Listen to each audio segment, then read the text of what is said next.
to today's edition of Pegasus Test. On today's edition, we're doing the Bloke on the Range 1 MOA All Day Challenge. And what am I using to do that? But the FUD Special, the Savage Axis 2. This one happens to be in 6.5 Creedmoor. And before everybody groans, I'm going to make the bold statement. I don't know if I'll do 1 MOA all day with the gun, but I do know this. This barrel with modern manufacturing techniques inside a synthetic stock with this 3x9 bargain basement scope, the setup cost me less than $400, and I will make the bold statement that this will outperform the rifles that Carlos Hathcock and Vasily Zaitsev used to make their legends.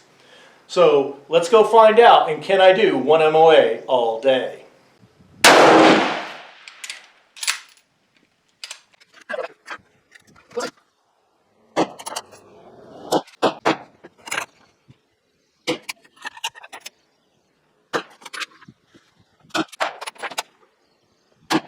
All right, well that was my 10 shots. We're going to go down, see the group.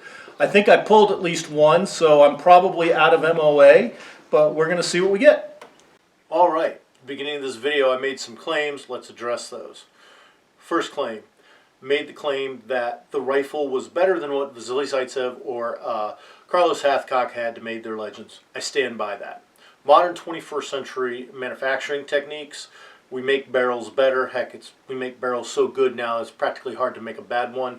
The synthetic stock eliminates all the problems of wood swelling or contracting depending on your weather conditions. Even the very cheap and crappy 3x9 scope that came with the rifle as a combo is probably superior in every way to Carlos Hathcock's scope, and definitely superior to a PO or PU scope that would be on a Mosin Nagant during the Second World War. So, did the rifle shoot 1 MOA? No. The group clearly shows much greater than 1 MOA. That has more to do with the shooter than the rifle. Throughout the day, we shot multiple groups, multiple people, and we seemed to get a consistent average of less than 2 MOA. Right about 1.5 MOA to 1.75, but I say there's some shooter variable because it was fired off a bipod from the shoulder. It wasn't put in a lead sled or anything like that. The show in the group that you see here is because the contest rules were you shot the 10 shots. You got them. If you got a flyer, you pulled a shot, canked a shot, something went wrong, you just dealt with it. Well, seemed like when I fired this group, just about everything could go wrong. It took a half hour to get these shots out. Half hour to get 10 shots. A lot quicker in the montage at the beginning where I sped it all together because you didn't want to die of boredom, but we had to deal with people arriving on the range, had to shoot firing until we got their hearing protection on. We had people coming asking us questions. We had invasion of pests.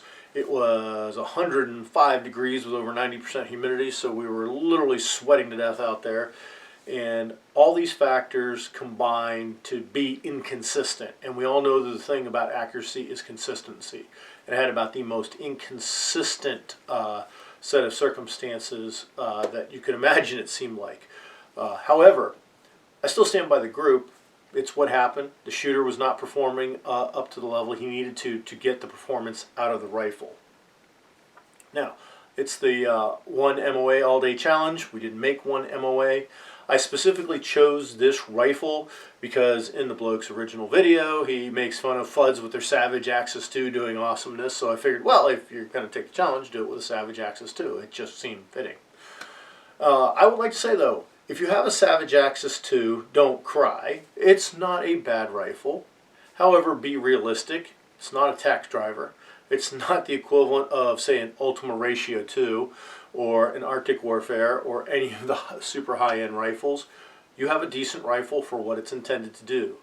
That rifle is not intended to be a sniper rifle. It's intended to be a kill four-legged animal rifle.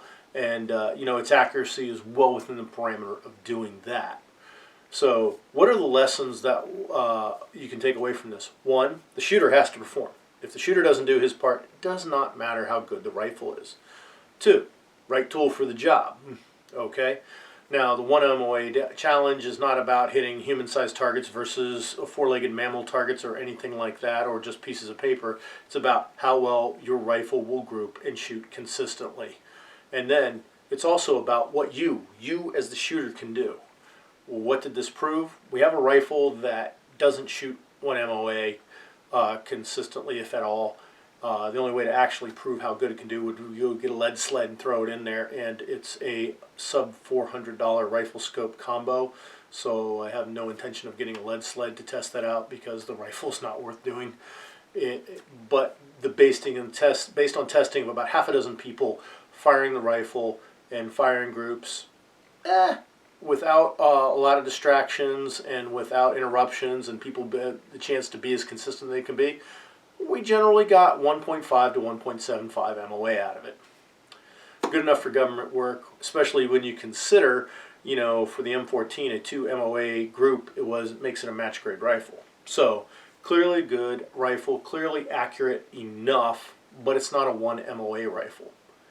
But the other conclusion is, doesn't matter if the rifle is sub MOA or 5 or 6 MOA. If the shooter does not do his part, it won't matter.